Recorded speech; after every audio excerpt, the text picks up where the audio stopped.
OMG, Singapore is so expensive, especially in COVID time. Is that true? Let me share with you how did I spend my living expenses in Singapore.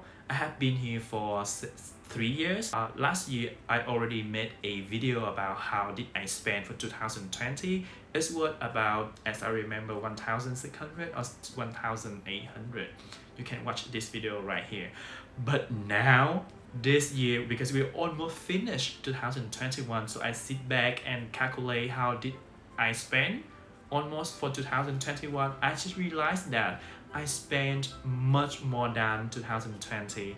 The reason is the second year of COVID in Singapore, I couldn't travel, so I used all of my money for traveling to upgrade my living standard a little bit. I moved to a new place. I spend more for food, going out with friends. So that's why I spend more than last year. But it really depends on your lifestyle. For me, my status still in single, meaning I'm not yet married. I don't have kids to taking care of. I don't have dependents. That's why I can save some of money. I divided my salary into 6 categories that you can see right here. The first one, necessary cost. The second one, personal development. The third one, entertainment. The fourth, about giving, like giving to donation or giving to friends. The fifth one about investment.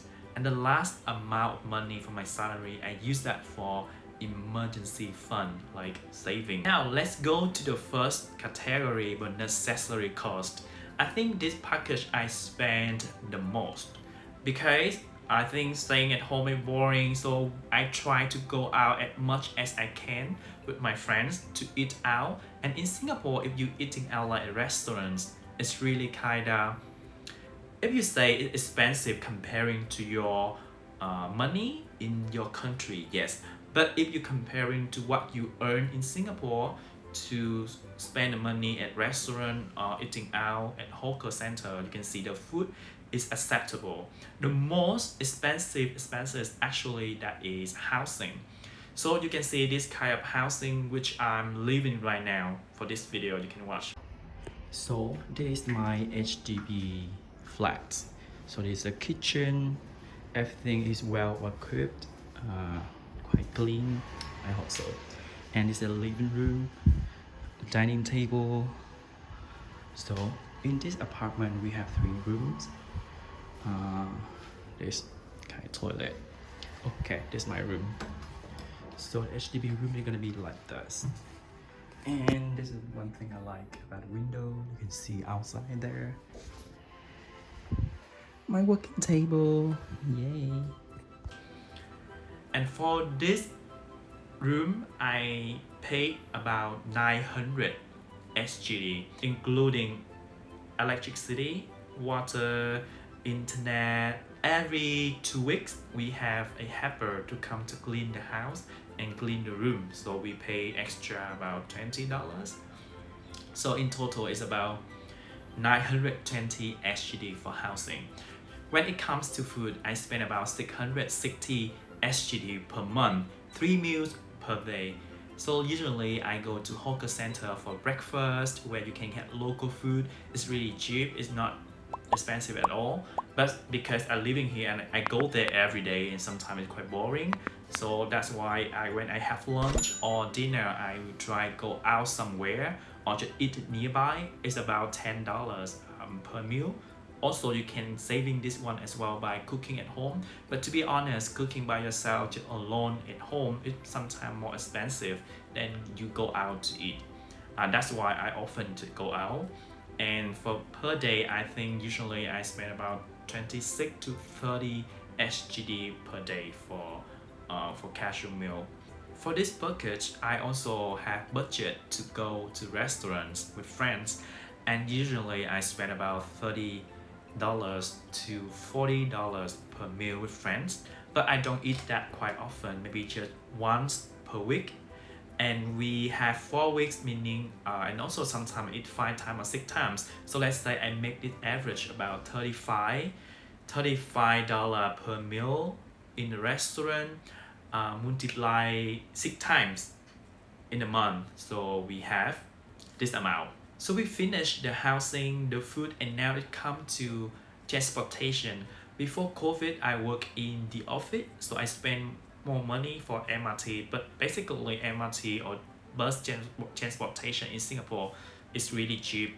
But now I working from home, so I still had a budget for transportation. But now I'm going out more, socializing with friends. That's why sometimes I spend more money for taxi, because like the weather in Singapore, or I don't want to take the MRT because I was late, so that's why I should take the taxi. But the budget for the taxi is about 120 SGD, and the MRT and the bus public transportation is about $20 per month. Another budget for necessary expenses, that is about insurance. Even though I'm covered by the insurance by my company, but I still buy extra insurance for the hospitalization bucket for myself in case I'm not working here. So in that time of period, I have the coverage for living in Singapore, and that is about $700 per month. $700 per year. So I divided into 12 months. So we have about $67 per month for insurance. Hey, that's about the necessary cost. Now let's go to the second bucket, which is personal development. I usually buy online courses. I kind of like it, the concept, and I just study at home by myself and learn new skills. And usually I spend about $50 per month for online courses. Of course, I don't buy every month, but sometimes with some quite quality course, I kind of spend more than that, like $100 or $200 per course. So I use that money to develop myself. When it comes to personal development, it's not only about your brain, but also about your body and your appearance as well. But last year, I spent money like about $165 to go to the gym, fit it first to maintain my body. But this year, the second year of COVID, it's really complicated to go there. Like I have to register in advance, and I still have to wear mask sometimes. So I feel like I don't feel comfortable to go there anymore. So I just quit my membership card to work out at home. That's why you see that I kinda get more weight, and my face, I think, I get chubby a little bit, but it's okay. So, but I spend more for skincare products to maintain my appearance. Like I buy supplements like collagen, vitamin C, and the other things to make me feel good. Yeah, basically like that. So I spend about $67 per month for that personal development appearance. So I already spend money for necessary costs, spending money for personal development, and also don't forget to enjoy life and have fun. That's why I also spend more money for entertainment including the subscription for some apps like YouTube, Netflix, Spotify. I don't have premium account. I don't know why I get it, but I think that's worth it to spend money for the service, and you get the quality that you want. So I get the benefit from that. That's why I spend money for those apps that make sense to me. And movie times, I also go to the theaters. I go to the cinema here in Singapore, and the ticket already about $13 to $15 per ticket, and I go there, I think, bi-monthly or like every week. I think it depends. So I make an average expenses to go to the cinema about $30 per month.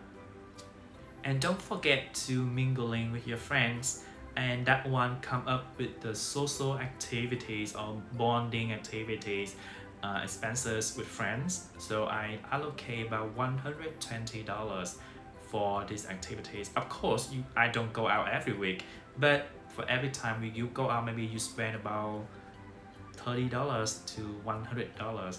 It's up to what kind of activities you want to have.